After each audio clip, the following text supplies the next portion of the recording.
Cela veut dire se laver les mains suffisamment longtemps avec du savon ou avec des gels hydroalcooliques.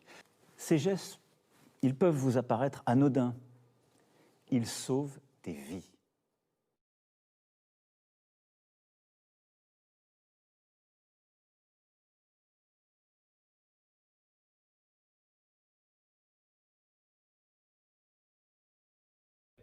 Nos mains contiennent de nombreux agents pathogènes, bactéries, virus. Au quotidien, nous touchons beaucoup d'objets et donc, si on ne se lave pas les mains, les microbes se transmettent aux personnes qui touchent les objets après nous ou même qui nous touchent directement. Et puis, des chercheurs estiment que nous touchons notre visage environ 20 fois par heure. Porte d'entrée que les virus, bactéries préfèrent sont nos yeux, la bouche et le nez. Il est donc très important de se laver les mains régulièrement avec du savon et de l'eau. Mais comment faire si nous sortons ? Nous n'avons certainement pas envie de transporter notre évier et notre pot de savon. Eh bien, la solution est le gel hydroalcoolique. Cette solution très pratique à transporter et facile d'utilisation. Même si celui-ci ne nettoie pas comme le savon, il reste efficace pour désinfecter nos mains.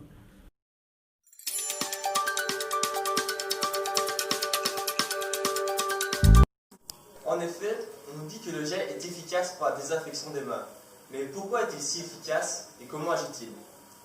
Eh bien, nous savons que le coronavirus fait partie d'une famille de virus qui a une enveloppe de protéines juste ici pour lui permettre de rentrer dans la cellule.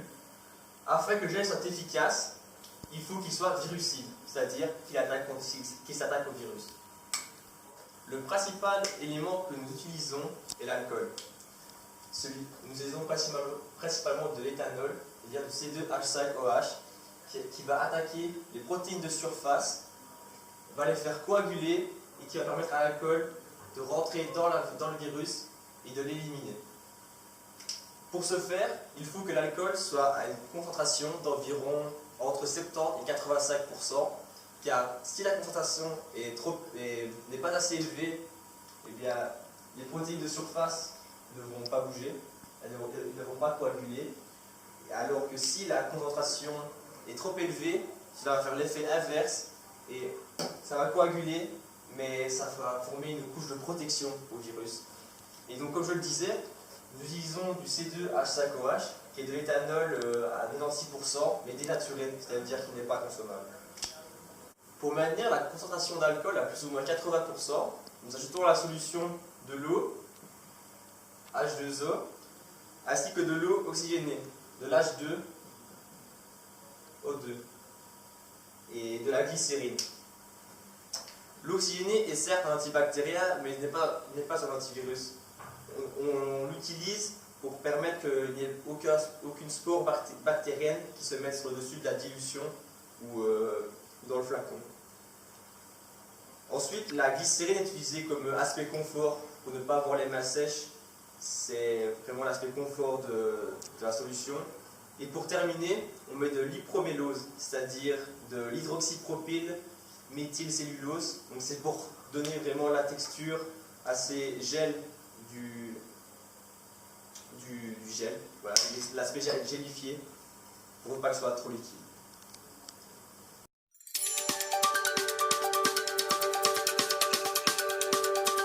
Prenons une assiette où on y met de l'eau. Mettons-y du poivre et imaginons que les grains de poivre soient les virus. Tremper un doigt dans le reste de l'eau et le mettre dans l'assiette contenant le virus. Rien ne se passe. On remarque que des grains de poivre s'accrochent sur son doigt et donc on peut en déduire que le virus se propage. Prendre du gel et frotter ses mains avec. Tremper son doigt à nouveau dans l'assiette. On remarque que le virus s'écarte.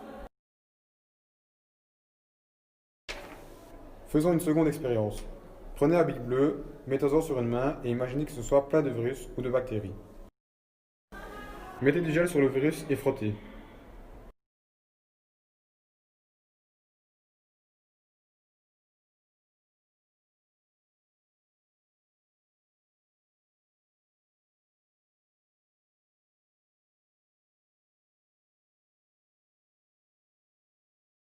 On peut remarquer que le virus a disparu.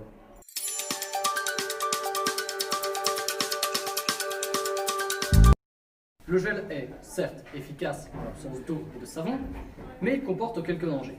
Il ne faut pas en abuser, car si la concentration en alcool est trop élevée, cela peut dessécher les mains et peut être agressif pour les barrières naturelles de la peau, flore cutanée. En l'absence d'eau et de savon, le gel est très efficace pour une bonne désinfection des mains. Mais il ne faut pas en abuser et l'utiliser quand nos mains sont trop sales et grasses. Chez nous, on utilise de l'eau et du savon régulièrement et assez longtemps. En dehors, nous pouvons utiliser le fameux gel hydroalcoolique.